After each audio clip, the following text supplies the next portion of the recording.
This next story got its inspiration, I think Donna mentioned the other night, the Fairy Tale Variations shows that Stories with Spirit have been producing all along. Cooper Braun and Rachel Ann Harding, who was in the virtual showcase.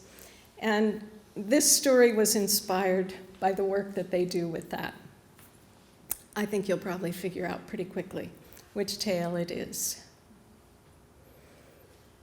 He deserved every curse I could utter, which was only 3, before the arrow that he had shot through my neck lodged there and stopped my voice for 6 long years. He was a spoiled, entitled prince, and I, a shape-shifting witch, had the misfortune of being in the shape of a goose that day. He was out with his bow and arrow, just shooting whatever he wanted in the woods, and he was aimed at something else entirely. And at the last moment, he swung around and loosed that arrow at me. I uttered the curses in the old tongue, which is the most efficient way to utter a curse. The first I'm sure you've heard of. A frog you'll be until you die. Okay, I admit it was not the most original curse. But for a shape-shifting witch, it is one of the easiest to apply because a frog is already a metaphor for transformation. And I'm sure you all know metaphors attract magic. And well, the other 2 curses you may not have heard of. Happily after is a lie, and your firstborn is mine when I no longer fly. It sounds better in the old tongue. I had many years to wish that I had first uttered the word for transformation.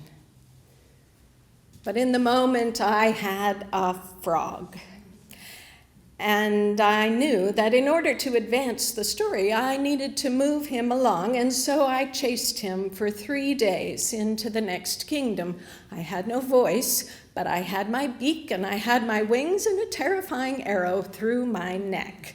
And I chased him until we reached that pond in the next kingdom. It had once been a well, but the princess had been too obsessed with it, and so her father had had a large pond dug around it so that it would be shallow and safe, and then he had stocked it with fish, and all those years that she had grown, she had fed those fish. They had grown lazy and large and stupid. She had grown rather stupid as well. But I let the frog rest when we got to the pond, for in truth, I needed rest myself. It didn't take too long before the princess came down, tossing that golden ball. Even though she was a young woman, she still played with that ball, and she was terribly careless, and this day she tossed it too high. It landed in the deepest part of the pond, and she began to wail, "My golden ball, my golden ball." The fish came over. They expected to be fed, so they just gaped at her. But she was obsessed with the ball. "Go and get my ball for me." And the fish just... She really started wailing in earnest then, and the frog saw his opportunity. When he first spoke to her, she shrieked. And then she started to listen. He said, "What will you give me if I get your ball for you?" She said, "Anything you want, anything at all." She was not used to keeping promises. It was easy to make a promise. And he said, "You must take me in your home and let me sleep in your, well, you must let me eat at your table, and then you must let me sleep on your pillow." Ew. "Very well, just go get my ball." And so he dove down, he brought her ball back, and when she got it, she tucked it in her pockets, hiked up her skirts, and ran for the castle. But she had not counted on the fact that that frog was rather large, and he kept up with her all the way to the door. I followed more slowly, hiding in the bushes. As I went, I heard the whole argument, and soon enough her father came out. At first he took his daughter's side. "No, we don't allow frogs in the castle, not even talking frogs." But the frog was very persuasive.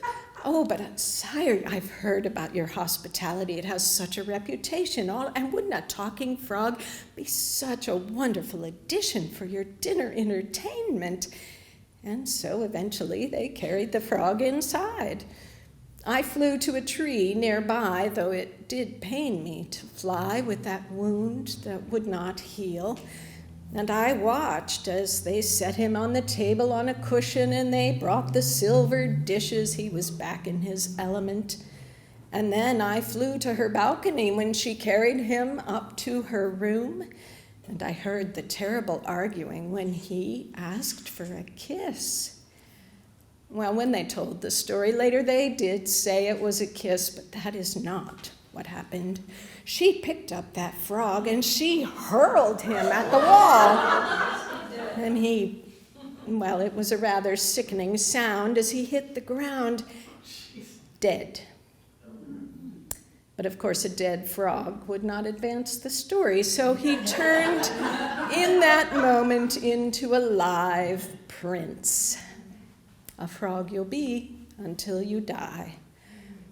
Well, you know what happened. They thought they were in love. They rather had to get married because he had no clothing on there in her bedroom. So they soon wed and returned to his kingdom, and it was at that point that the second curse took effect. Happily after is a lie. Oh, she was selfish and complaining, and he was grumpy and sullen. He took to wandering out in the woods. He never did carry his bow and arrow again. Every time he saw me, a look of fear and morbid curiosity filled his eyes. I knew he was trying to figure out why I had not died. I waited. I bided my time. I thought of all the curses I would apply to that firstborn when the firstborn came to play their part, as firstborns often do. And the firstborn arrived within a year. She was a girl, and so a terrible disappointment to her father. And her mother wanted nothing to do with raising a child. So they hired a nanny. Fortunately for me, knew all the old stories. I waited. The child began to grow. Sometimes her father would take her with him when he went walking out in the woods, and every time they saw a goose, whether it was me or another goose, he would warn her, "Oh, don't go there. No, they're very dangerous animals. Don't go near." My opportunity finally arrived on her 5th birthday. They were having a party for her out on the lawn.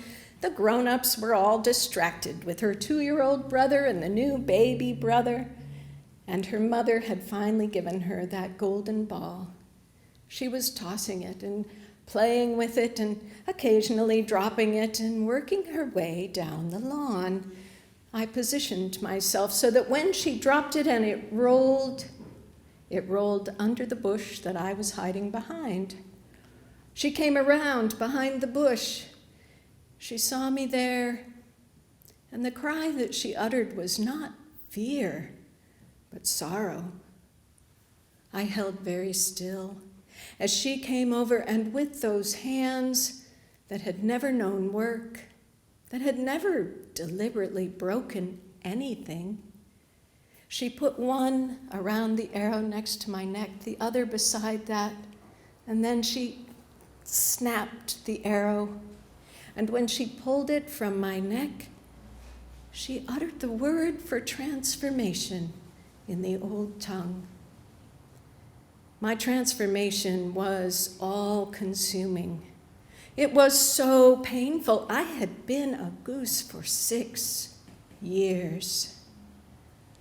And when I finally awoke in my own form as a human woman again, I was covered in a cloak of feathers, the broken arrow beside my neck, the girl kneeling over me, her tears falling on my neck.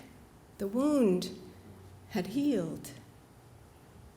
I looked into those eyes, and all the curses I had thought I would lay on that firstborn of the terrible prince, they died before they reached my lips. And by the time the adults arrived, she and I had established a bond. And when her father came around that bush and he saw me lying there with all those feathers, he saw the broken arrow, he knew at last what he had done. And he would deny me nothing. And so it was that I became the mentor for one of the kindest, most powerful witches that the world has ever known. Well, she decided to devote her work to children that had been abused and misused, and, well, her reputation spread and grew. You know how stories are. Some said she was an angel. Some said she was a fairy. You may have heard of some of her exploits, helping a handless maiden into a garden where she might eat some pears, or magicking a pumpkin into a carriage and helping a young girl go off to a ball and meet her true love. Oh, you can tell I am very proud of my mentee. And that is the true story of the Frog Prince, the 3 curses he deserved, and the firstborn who made it all worthwhile.